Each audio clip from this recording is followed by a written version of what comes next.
So welcome. When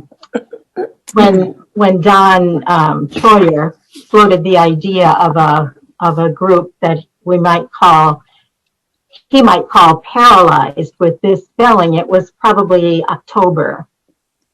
And as things went along, I kept wondering, and I think Don did too, if we would have a need for a group called Peril-ized after December, because we had other things planned.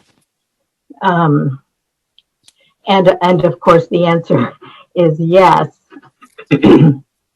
And so tonight, I welcome you to a conversation that will be guided by Dr. Don Troyer.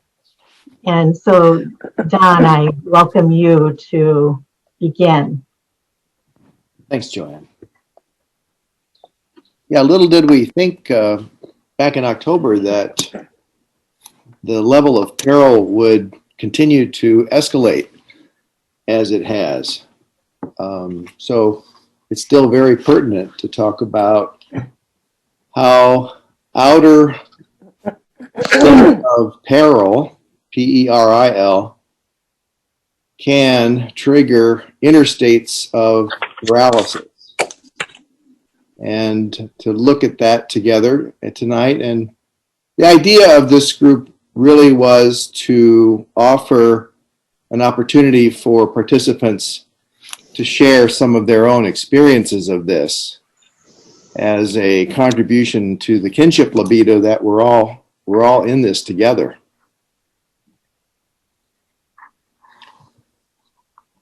So as we labor on in this season of perils without, be it the pandemic, the hapless and protracted vaccine rollout, or the election complete with homegrown insurrection, I had the thought that who needs international terror when we can grow our own at home?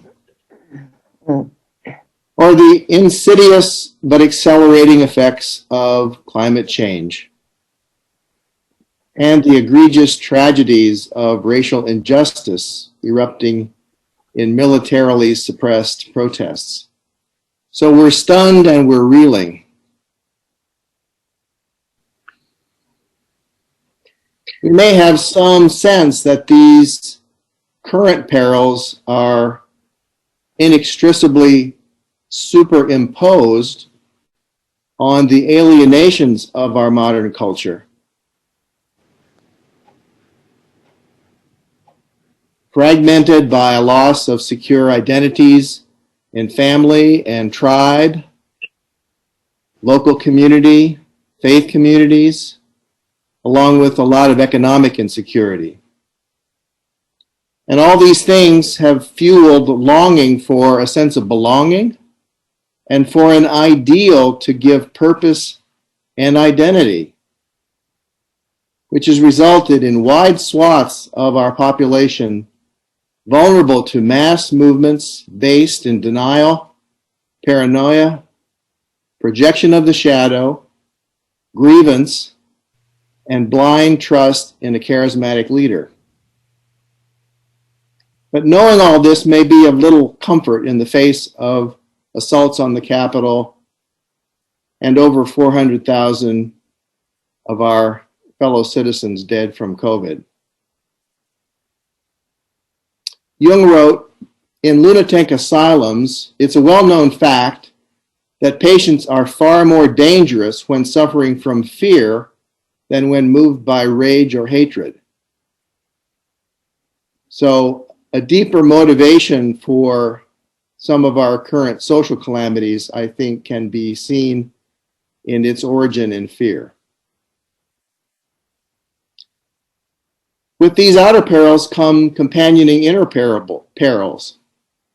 Jung names these perils of the soul. So how do these outer crises affect us with inner perils?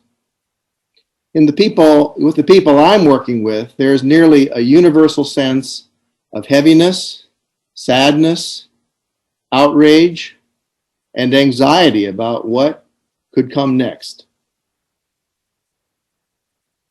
And some of this, I believe, is the inevitable shift of these emotions from those caught up in the immediate fervor of the incitement of the moment, who don't feel some of these things, but instead deny uncomfortable feelings of guilt or grief or helplessness or fear, and project them out onto targeted others, whether it's the Chinese virus, or it's they're out to get our guns, or to steal the election.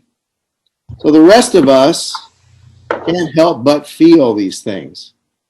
And it's a mixture of both our own and the unfelt feelings of others who are caught in these cycles of unfeeling denial, paranoia, and blind rage. So this is a peril of the soul. How much of ours is it ours to bear individually? And what to do with the manifest helplessness, sadness, anger, and grief this generates. So with that introduction, I'd like to open it up to any of you who wish to speak to the group about your own experience of these times. Don, can you speak to the what seems to me to be the mass hysteria of 74 million people affirming a despot to be the leader? How could that possibly happen? And what does it mean? Now, that's a big question. I do agree with the term. I think it is a form of hysteria. And I think it comes from these accumulating alienations that have happened over generations, such that a person like President Trump becomes a figurehead, who becomes an icon for the accumulated alienations of that group. And he promised simple answers and profoundly distorted answers, but because they represent an ideal of simplicity and power, they were very, very attractive to a large swath of people. So would you say he's a symbol?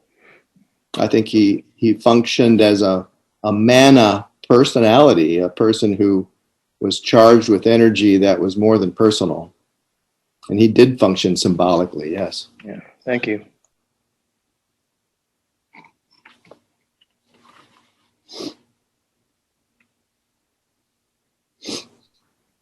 Dad, I don't remember what word you used to describe it, but I'm using the word disenfranchised. And I think we've got so many people who are disenfranchised, and we've got to look at it two ways, one from the racism, but also not the racism, because these people have been disenfranchised in the education system especially, but also in housing and medical care and the legal system.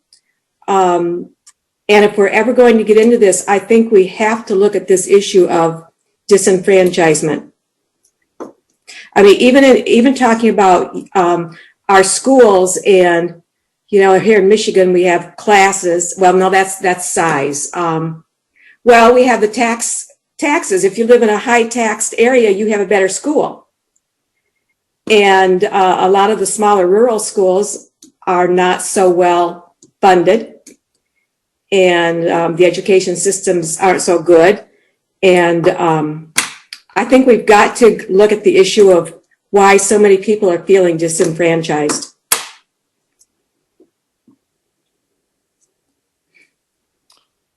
And you think of the factors of globalism and outsourcing, and also the powerful effect of availability of the worldwide internet, such that it makes people able to exist in their very small echo chambers of knowledge and news. So it's a paradox that we're all so connected, but we also exist in these smaller, isolated communities.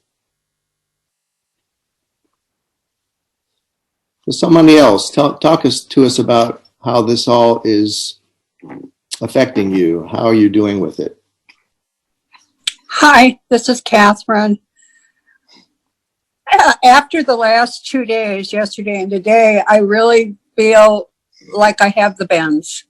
I came up too fast. Just 3 days ago, I was stressed and anxious, and then yesterday happened. I think I was on the TV for 14 hours watching. It's just an unbelievably incredible getting together of my country. And now I'm like kind of bouncing off the wall still, not quite settled down with way too much information that's hitting me, but feeling much more hopeful. Yeah. Yeah. Yeah, it has felt to me like some kind of a spell has been broken. That's an excellent way to describe it. It's like all of a sudden, like I got up this morning and the sun was out for the first time in days and days, and Oh, yeah. it was very symbolic. Other images that people have shared with me are, it's like an abscess has been lanced, or the head of a snake that's spitting poison has been cut off. The body's still writhing, but the immediate threat has been neutralized. Any others? I'm Rita Field. I had the feeling of realize how tense I was, and when I started seeing the beauty of people coming together before the inauguration, it was as if order was being restored, and I just felt this. I had the image of this tension just draining from me. And I work at a school, and I asked one of my colleagues, how she felt, and she said the same kind of thing. I felt so much more relaxed. It was visceral.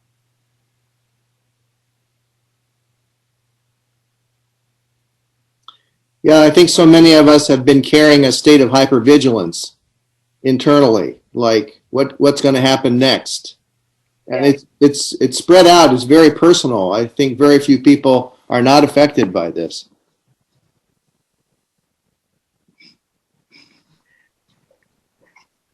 Dawn. Go ahead.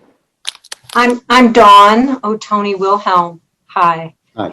I teach, and my students last semester, I teach in a seminary setting, and my students last semester and I shared this growing anxiety, and many of them are serving part-time in congregations, and they're trying to figure out how to be pastors during a pandemic, and then the racial reckoning. It was building and building and building. One of the courses I teach that I'll be teaching in May is called Ritual and Reflection. And I've been thinking about the loss of ritual when we can't meet in person with one another. So many of our rituals are not only on display, celebrations writ large, but also are exchanged in very incarnate ways. And in the absence of the incarnate flesh, we've been suffering. And I think for me, yesterday's rituals, including the night before, that marvelous memorial that was offered for the 400,000 on the mall by all those lights, those kinds of ritual moments are intensely important right now. That may be sort of the lance to the abscess, the breaking open. And also paradoxically, it carried so much power for me because of the silence and the willingness to allow nothing to be said for vast amounts of time.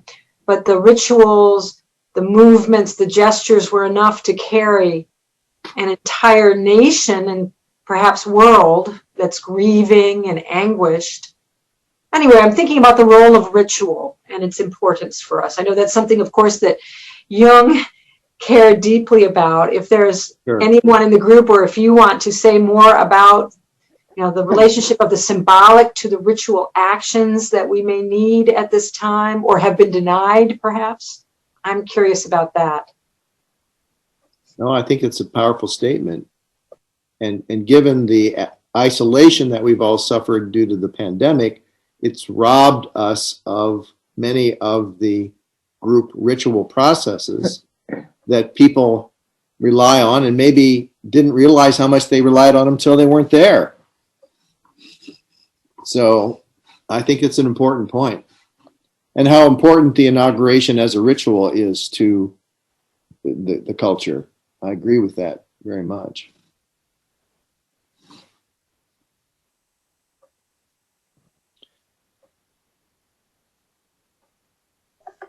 One of the things we're going to move on and talk a bit more about is how we can build an inner response to these things. And part of that inner response, I think, is to build rituals, individual rituals that carry symbolic power for us.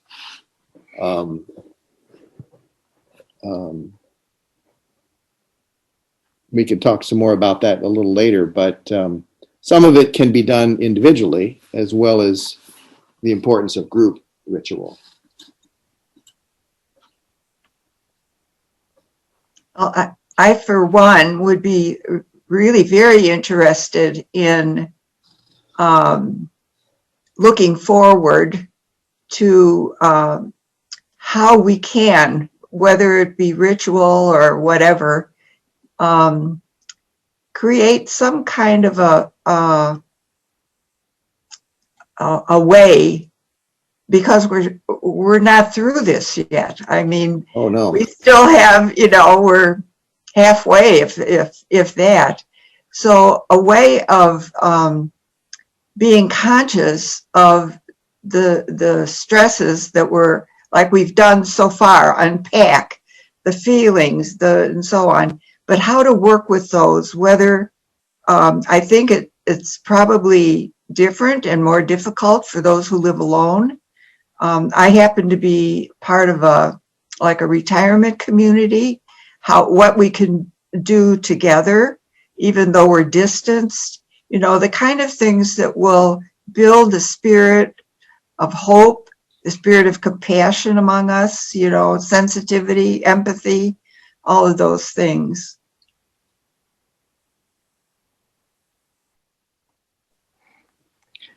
It feels to me like like I too shared the feeling of relief and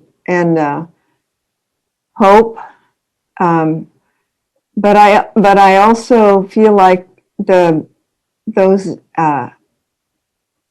negative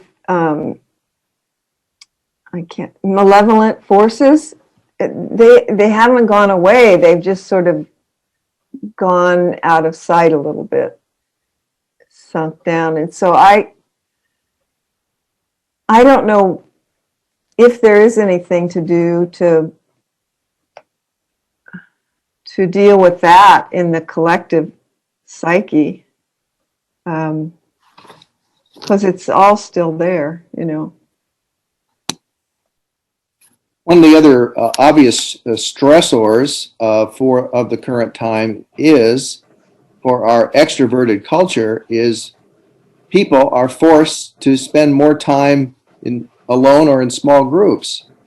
And for an extrovert or our extroverted culture, this is unprecedented and really difficult.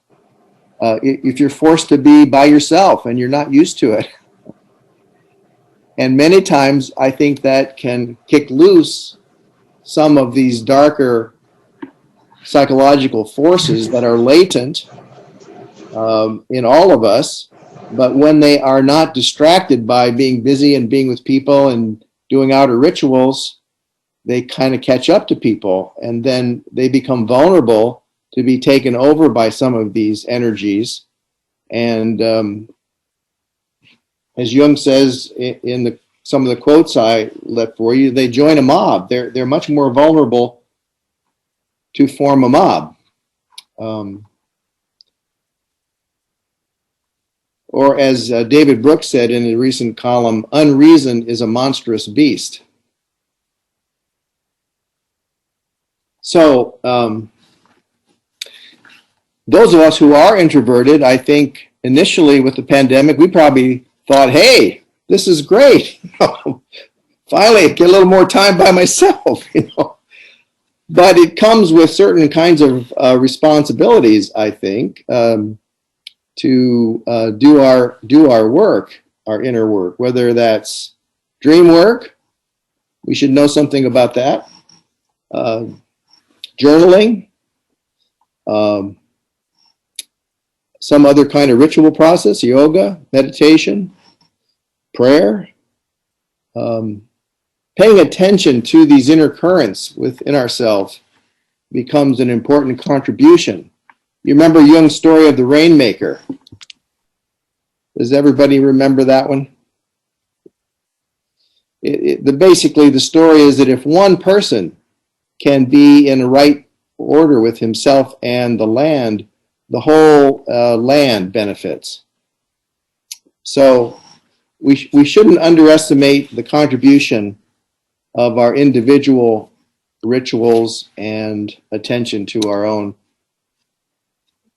inner life. It may really have a emanating effect on the culture around us.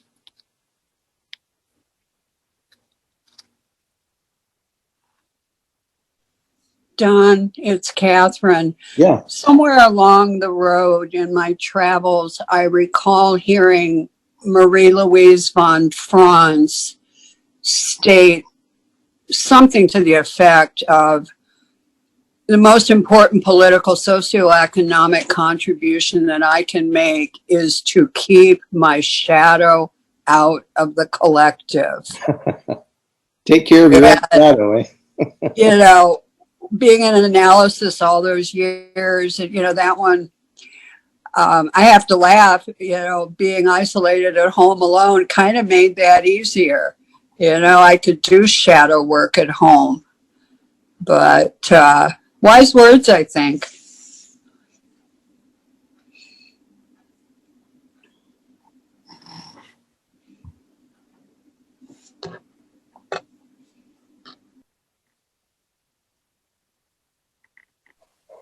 Well, I felt a sense of guilt of having it so easy. I wasn't economically affected because I was old and I could stay at home. There's some advantage to being in your 80s now. And I started thinking about what Jung said about when we look at the Iron Curtain, what we're seeing is a reflection of ourselves looking back at us, and asking myself, where am I complicit in what's going on? And the hard thing has been that most of the things, other than spiritually, the outer world things that I have depended on don't seem to be working anymore. The government wasn't working. The church, a lot of the churches have gone so bonkos that there's some people that are supposed to be religious that I cannot believe where they're coming from. How they could have been in this fantasy with Trump. So I'm with the person who said a few minutes ago that it's not over. I hope we don't push it back all under the rug, the racism. And I think it was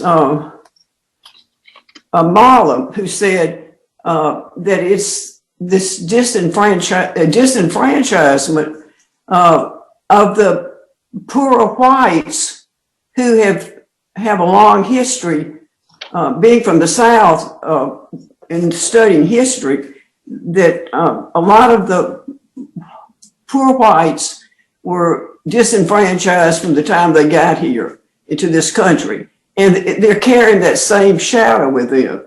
So it's really one day at a time, and meditation helps, and dream work. And my time at Apple Farm of sequestering for 2.5 months in the barn cabin helped too. So it's wonderful to see you all.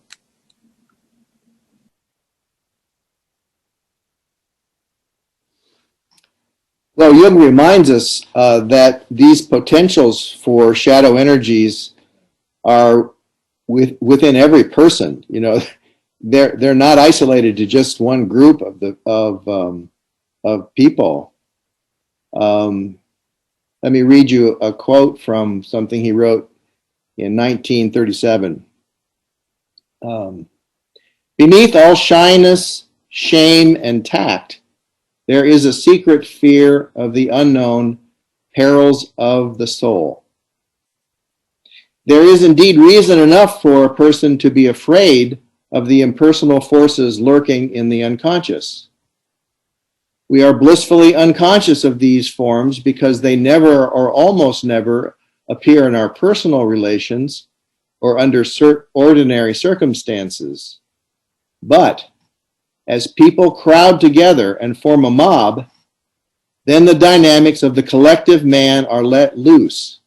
Beasts or demons that lie dormant in every person until he is part of a mob. Man in the mass sinks unconsciously to an inferior moral and intellectual level, to that level which is always there below the threshold of consciousness, ready to break forth as soon as it is activated by the formation of a mass. So there's the group shadow, and we certainly got a vivid front row scene to see it on January 6th, did we not?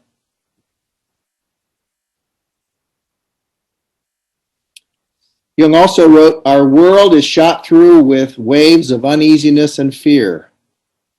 And I think these things are magnified by our communications. And he also wrote, this was in 1954, "We are in the epoch of the great destroyers." I think he was writing after 2 world wars and the immersion of the atomic bomb. So he was not fooled by the benignity of humankind. He saw how the shadow could mobilize and appear.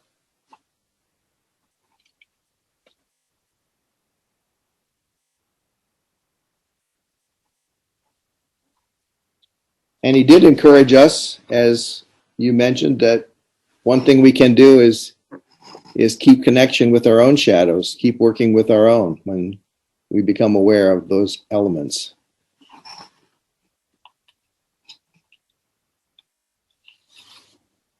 Any thoughts about shadow work in this period of time of our collective peril? Hi, Don.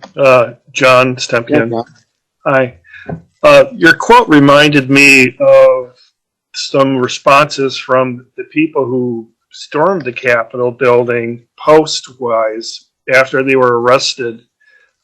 Some of them had remarked they didn't know what was in them and they're ashamed of what they felt, but there's some of them that had remarked, I don't know why I did this. There's almost a sense of bewilderment that they actually participated in. So your quote just kind of reaffirmed that post-response, somebody coming out of this mass,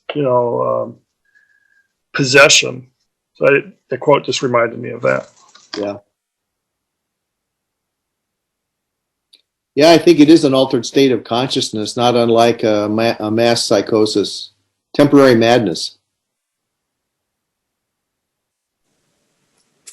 I'm thinking about people I know who still believe the lie and really don't see underneath in themselves or in the collective. But to try to talk to them, you can't use the language of the shadow. So is there anything you can suggest about what kind of language to use if you're going to try to discuss this with someone? Yeah, that's a really important and difficult question. I suspect one common language that might be a bridge is the language of grievance.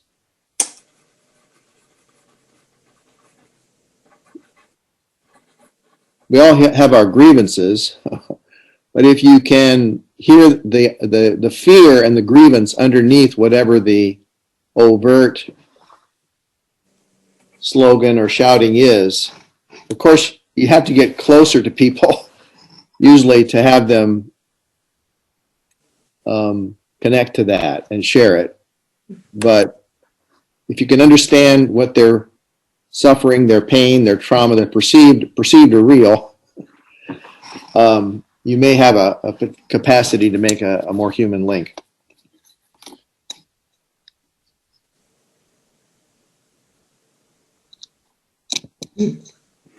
And in the midst of that conversation, not getting sucked into the emotion of it. You know, you've got to keep yourself on an even plane, which is very difficult to do when you're discussing such things. It is very difficult. Because unreason is a monstrous beast. It doesn't want to listen to reason. Right. Yeah. And being willing to really listen rather than ready to have an answer. Right. Because one of the words you said was, or maybe I said it, understanding. We've got to understand where they're coming from. Yeah.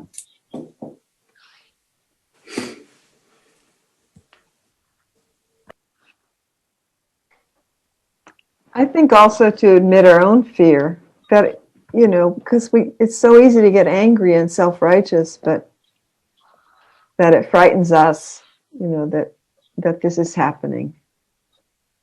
To try to engage them at that level, not just listen, but share that's, we're all feeling, you know, I feel that too, you know.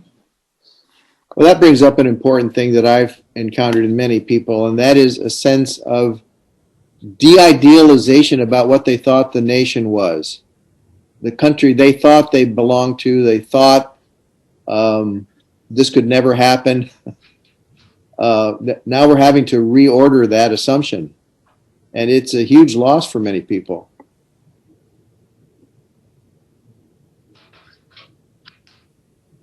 Someone had named a moment ago, or you had named, Don, the language of grievance, which I think is very powerful. Mm-hmm. I'm thinking of the biblical laments as a place of beginning, and that, you know, so many of the Psalms, like 40% of the Psalms are laments. The whole book of Lamentation, of course. It's often a place where we begin, and an absolutely necessary piece of grieving and grievance. I find when it's difficult for me to connect with someone, even we cannot agree on what we're both fearing or what we are both grieving, if we can nevertheless recognize that we are both lamenting something, that may be a beginning place. There must be a reason why so much of the biblical language gives us a vocabulary for laments.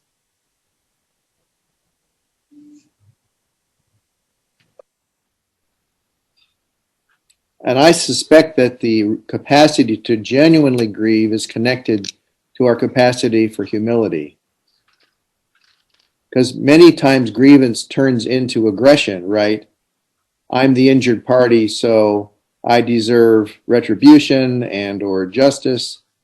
And while that may be, it's certainly an understandable human response, it doesn't go as deep as the grief of humility. about the universality of our mortality, the universality of our helplessness. If you can get there, I think you're in a deeper strata of connection to the human condition.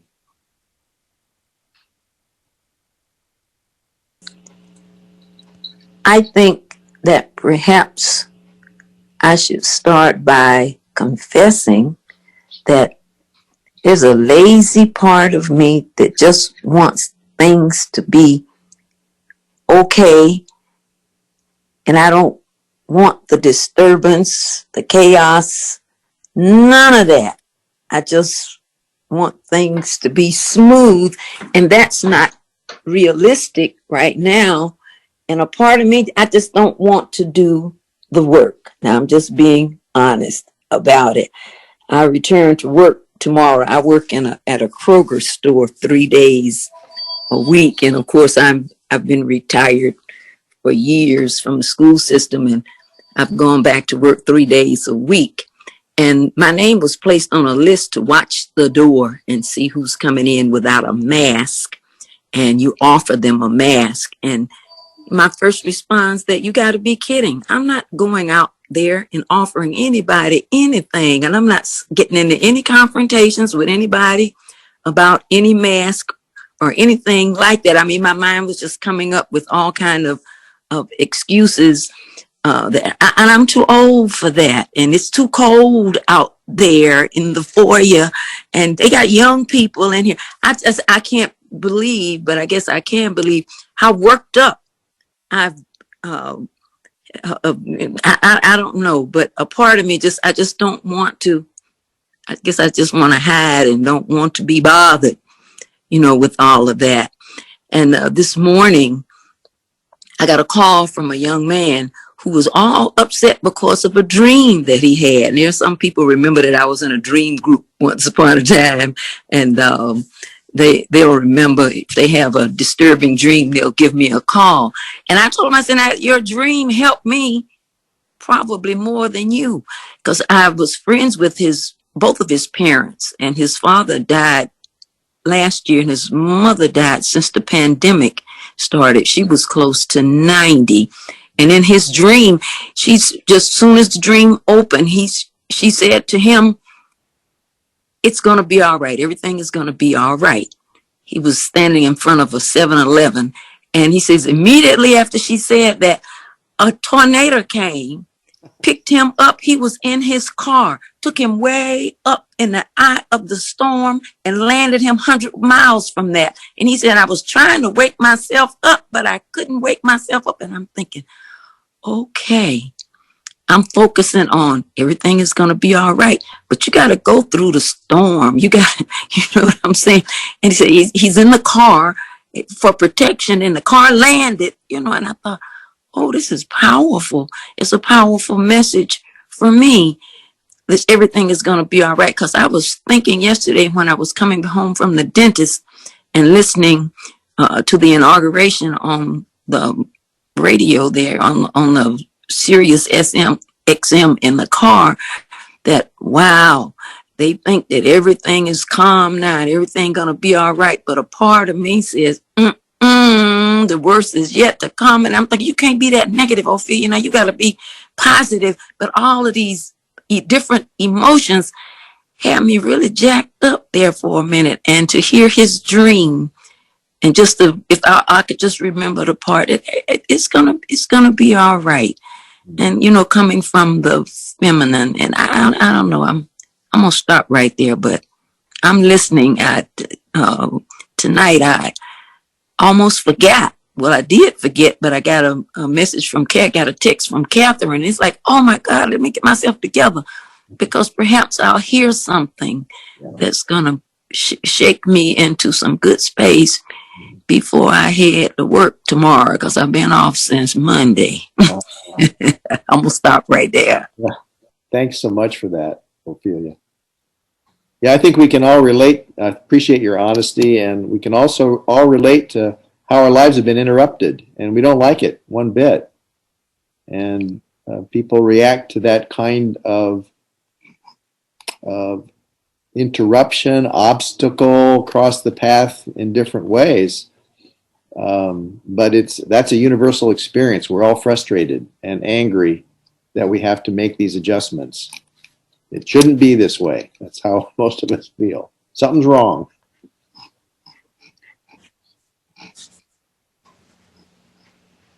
And also the dream reminds us that you have to go through the tornado before things finally come down to earth again. No cheap grace. That actually, this is Kathy, that actually helped me quite a bit too, because after I watched the inauguration ceremony and the entertainment afterwards, which was beautiful and so well done and a microcosm of American society.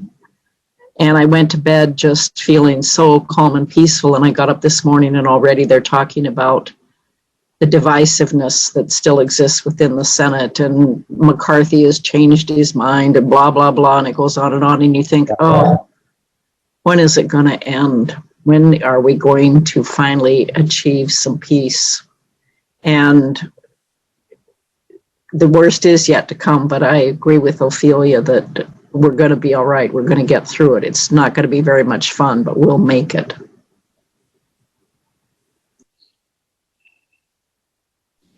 And you know, I was reading in one of my meditation books that I'm supposed to welcome these challenges and learn the lessons. And I'm thinking about, are you kidding? Yeah, I know, but you know, that I shouldn't be running, hiding and not wanting to do the work, that I should be thankful that these challenges come and there are great lessons in there. I wasn't trying to hear all that though.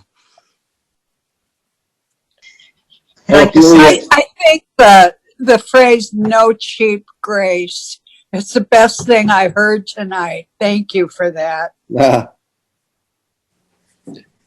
Phil, you know, if it's something we really need to do, life tends to track us down, doesn't let us off the hook. You know, like Jonah.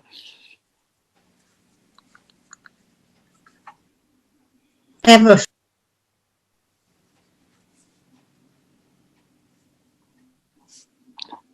Can't hear you, Elaine. You're muted. How do I? There you go. Oh, try it again. Okay.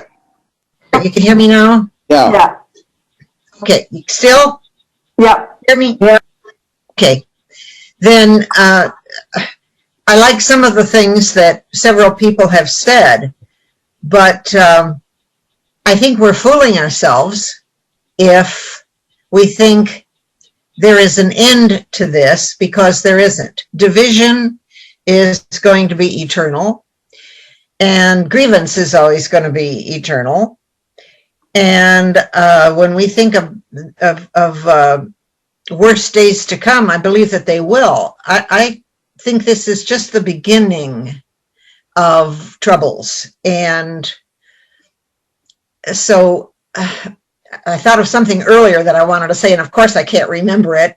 Everything goes right through my head. But all these, so many things that have been said are very good. But at the same time, I think we need to, more than anything else, learn from this and maintain the watchfulness and understanding to operate, to live in whatever we do from now on, because just because there was an inauguration yesterday does not mean that things are going to be okay. Those thousands of people who were at the Capitol building, a lot of them are going to suffer real disappointment and confusion, but a lot of them have plans instead, and that kind of thing simply exists in the world, and we have it in our bosom. So I love some of the things that were said, but I think we need more than anything else to learn from this, and maintain a watchfulness and keep watching what's going on. Yeah.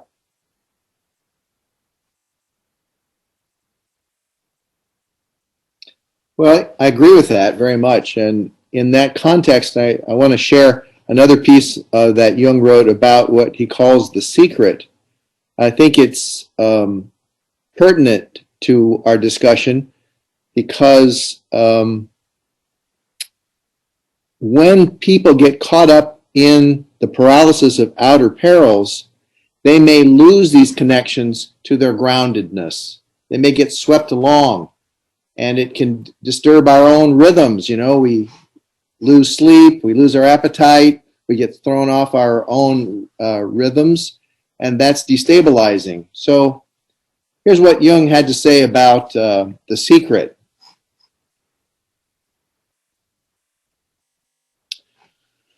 Once the human mind had succeeded in inventing sin, man had recourse to psychic concealment, or in analytical parlance, repression arose. Anything concealed is a secret.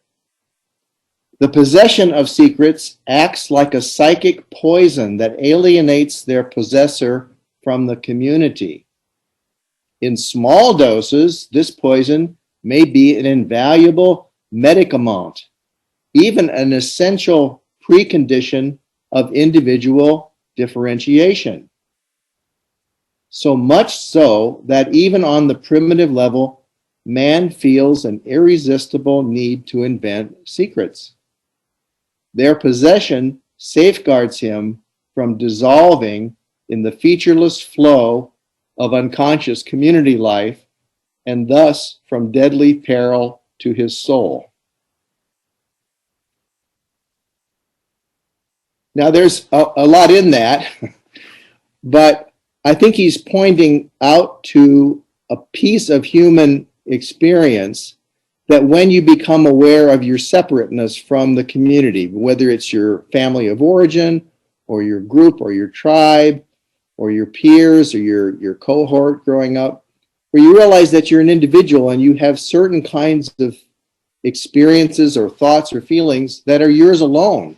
And you're recognizing that they have a certain charge to them, and you can't just tell them to anybody. You're aware that they feel like a secret that you must keep.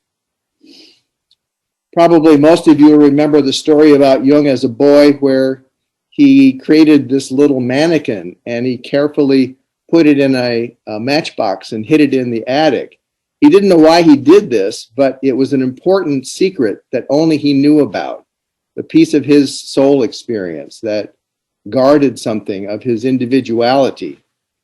And I think we all have some experiences like this, because if we don't have that, we're much more likely to get swept along into what he calls dissolving into this featureless flow of unconscious community life.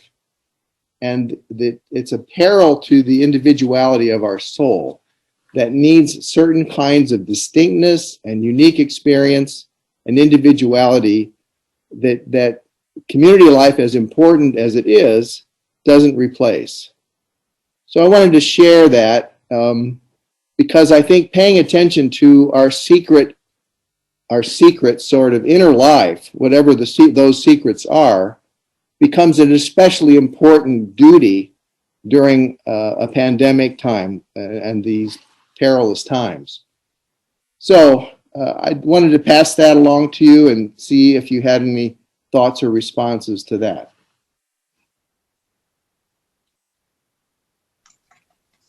The first thing that comes to my mind are some of the writings that came out of the concentration camps and things like that, where people like Anne Frank or Delp, or some of the people who wrote. Elie Wiesel. Elie Wiesel, yes. That was the first thing that came to my mind, and how that kept them grounded and with a sense of self, with a sense of belonging to something bigger than what was happening to them. That's a great example. Yeah, Jung asked, the central question of life is a person related to something bigger than themselves or not? Something infinite. Yep. I was thinking of Viktor Frankl as well, as another example of that. the way he survived the camp, holding a small secret. I was thinking about this word mass, and in medicine, that often is we refer to a tumor as a mass, which is a grouping of sometimes undifferentiated primitive cells, which are highly fed by a great deal of oxygen and blood. So it's kind of apropos in terms of a metaphor. I was wondering about that because the treatment for that in medicine is to debulk, to remove the tumor surgically.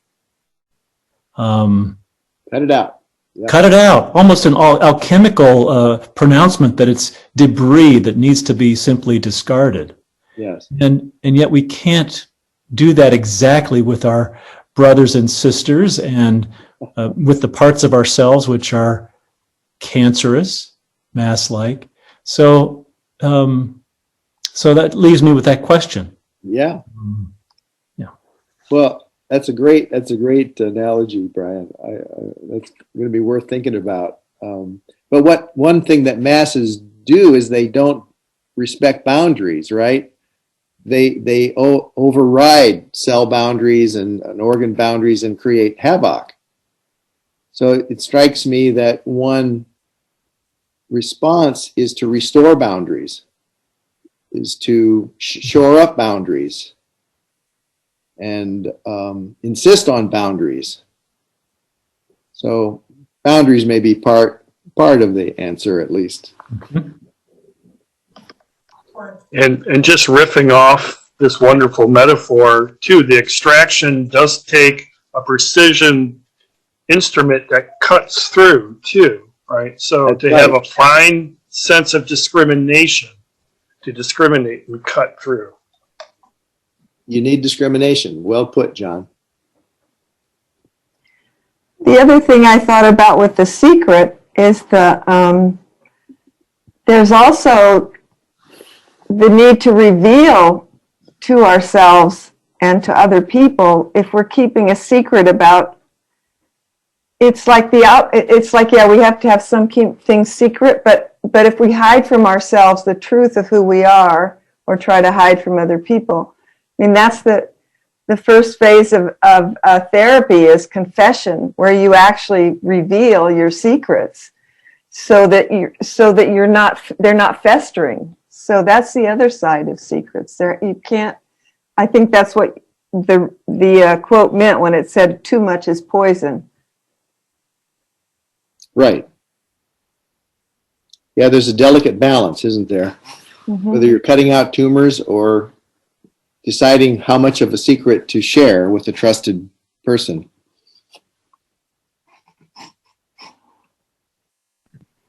I was just thinking about the Quaker ritual called the Meeting for Sufferings, which is a special meeting for worship when there's been a dissolving of the boundaries within the community and a dissolving into hatreds within the community. I remember as a boy, one was called at Indiana Yearly Meeting.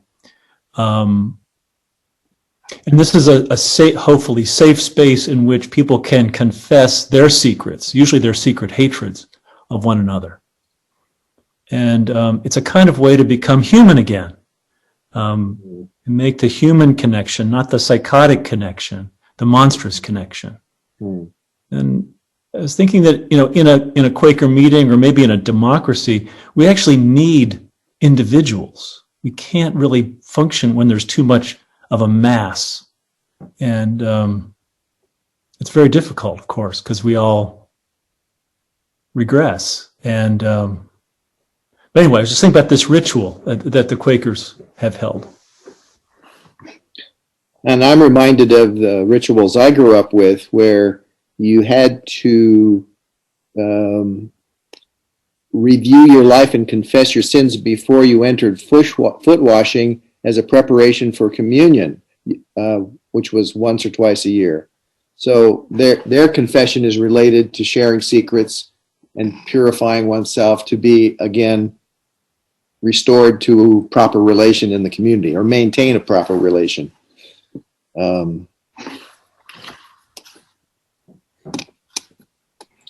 There's a saying in the recovering community that you're as sick as the secrets you keep.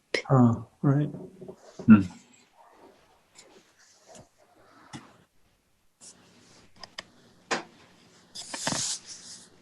Yeah, this is very new to me. This kind of cherishing of the beauty of the inner world and holding it as something of a secret. And it reminded me of when you said we have an extroverted culture, that secrets to me have been in my life either a thing of shame, like a kind of a shame, and then there's the things that I'm not shameful of that I want to express, that I don't, things that do bring me joy that I don't, or images that come to me that I don't know how to contain them. And so this question that's come up for me of late is, how do I know, or is someone who's so new to this, like, how do I know when I can share this with a trusted person? When is it right to bring such a, how do I begin to know when something is this sacred image, and how do I bring it out to myself, and then maybe with one trusted individual, then, okay, maybe I can bring this out a little bit more now. And so that's something that's been going on with me. Those are great questions.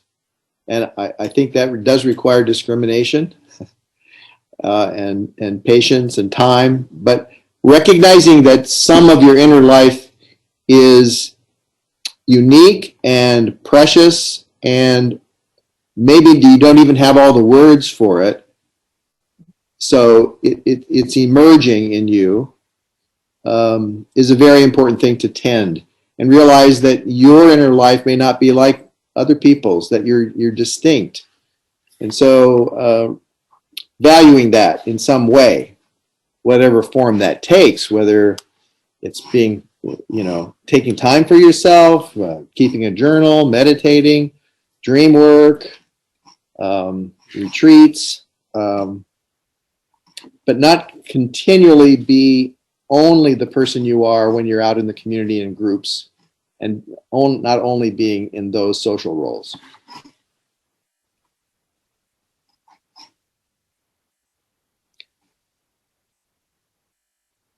And that's ever harder these days, I think, because of the ubiquity of electronic devices. Even when we are alone, we're never too far away from our phones, right?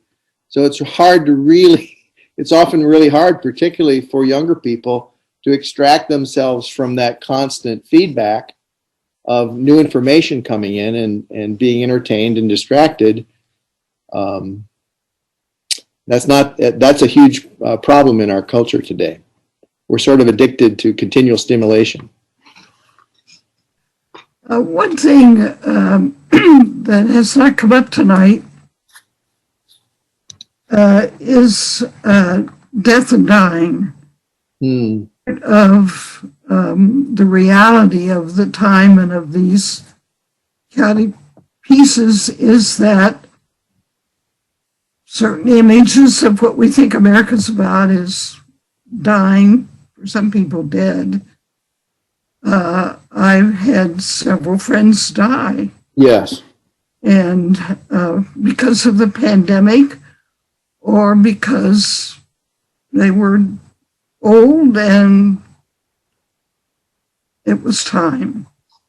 So there are a lot of what we've talked about tonight are in terms of process and movement and engaging or disengaging. But for me, there is that reality of death. And it has become, it looms rather large because I live across the street from the Mother House. Several friends have died because of the lockdowns. There are no funerals. Yes. So Don mentions the loss of ritual. Yes. Well, it is such an important ritual, and it seems to me the death of ideals, the death of friends, yes, death of whatever sense of security, yes, we may have had. Yes. part of the reality of our time, and the rituals, what are they? Yeah. And we search for them. You know, I'm share a living quarters with 2 others, and we cannot find ways of engaging and ritualizing. And periodically we become irritable with each other because we feel stuck. Sure. And loss. Yes. So I think that's part of our reality. It's not only the 400,000 plus died from the COVID infection, but there have been a lot of deaths. Yes. Logical, spiritual, emotional. Yes. Relational. Yes. And I'm afraid if we don't honor them in some way or process them or find a way, and that's hard. It is hard. It is. Nobody wants to be a burden to anybody else, or. Yes. So I felt I had to bring up that side of it. Yeah, thank you. I think that's an enormous reality that's haunting everyone individually and our whole culture. If you think about our culture, our Western culture, how much we're mobilized against the reality of death. You know, our hospitals are supposed to keep people alive forever, and our legal system puts death off, and we tend to ritualize death in a beautiful way in our funerals. So a lot of that's been taken away, and I think that contributes to our sense of vulnerability and outrage at things aren't the way they should be. And it does deny us the ritual of mourning people in the way we would like to. You're right. Seems important that Joe Biden's, one of his first acts 2 nights ago was to commemorate 400,000 dead. Yes. And to say, you know, the only way through this is through remembering, and that's hard. Yes. Gives me some hope. Yeah. I find it interesting also that they have referred to President Biden as the comforter in chief. And he had 3 major losses in his life: his wife, daughter, and then more recently his son.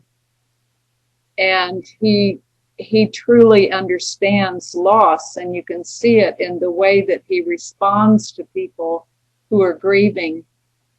And one of the newscasters was saying, I think Biden ran for president 2 other times, and obviously didn't make it. And the anchor said, now is the time for a President Biden, because we need that comforting, and we need that return to I guess you might call it an order, a sense of how the government has been, a democracy, that it's, you know, it's like we were saying earlier that we're feeling less tense, and like, you know, the head of the snake has been removed, and all of these images about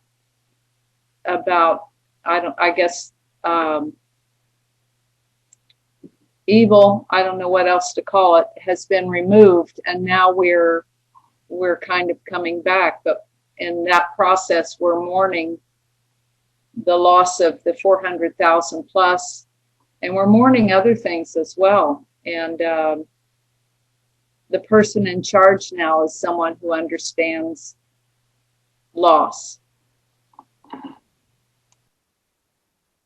Rita, that's very profound. What news anchor said this? Oh, I don't know. It was last night. It was probably on MSNBC or CNN. because I was flipping Yeah, back. sure. So it's like a commentator or something. Yeah, Yeah, okay. yeah. Yeah, probably not an anchor necessarily, but a commentator. And he was just talking about, before it wasn't his time. He wasn't a good fit. Now he is. Yeah, I think that's fascinating. Mm-hmm.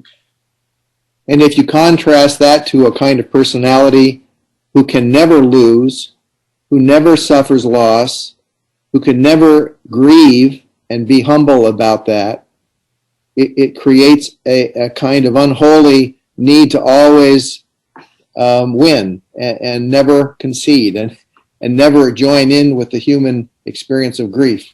And Don, I think another loss it has been for me is with friends or family who don't think like I do, that we have this agreement that we don't talk about this, and it's so dishonest when we used to be able to really express our feelings, and we can't now. It's a real alienation that is painful. Yeah, that's a loss. Mm-hmm. I've enjoyed the conversation thus far. It's my first time on one of your conversations. I've been to Apple Farm, but what keeps coming through my mind is I'm Canadian, and of course there's this big decision that has already been remade about the pipeline in Canada and the United States, and the pros and cons. Of course, I know very well. A lot of jobs will be lost, of course, but yet the care of the environment is really a priority as well. So I was going through my mind here as I think about that, as well as the polarities. We're always struggling, it seems to me, with the push and pull of good and not so good. It's good for me, but not for you, or vice versa. And how the constant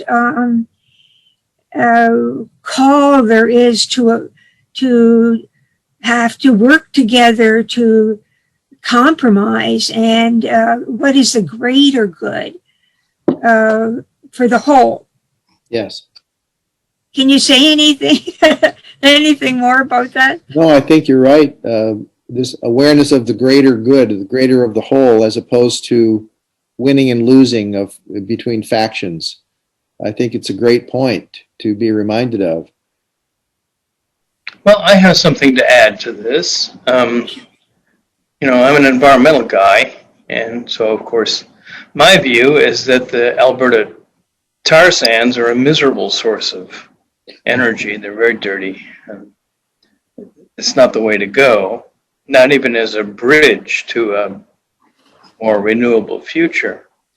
However, think about this for a minute. Most of us have been to Apple Farm, and I would ask, how did we get there?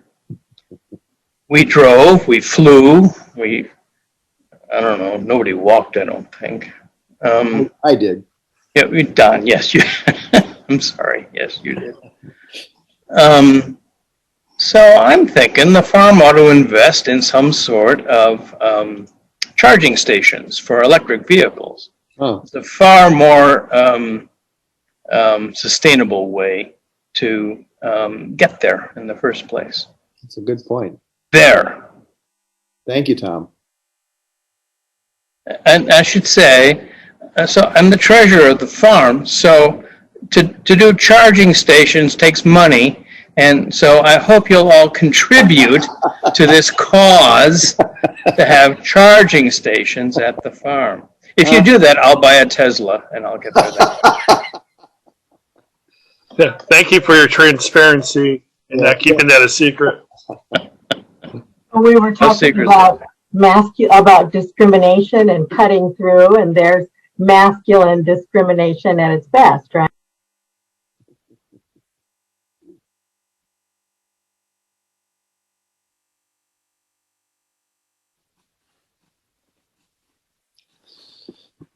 Well, Joanne, I think it's time, and so this might be as good a time as any to close up. But thank you very much for your participation, and I hope the things that we've brought up can be useful as you continue on through this time of peril.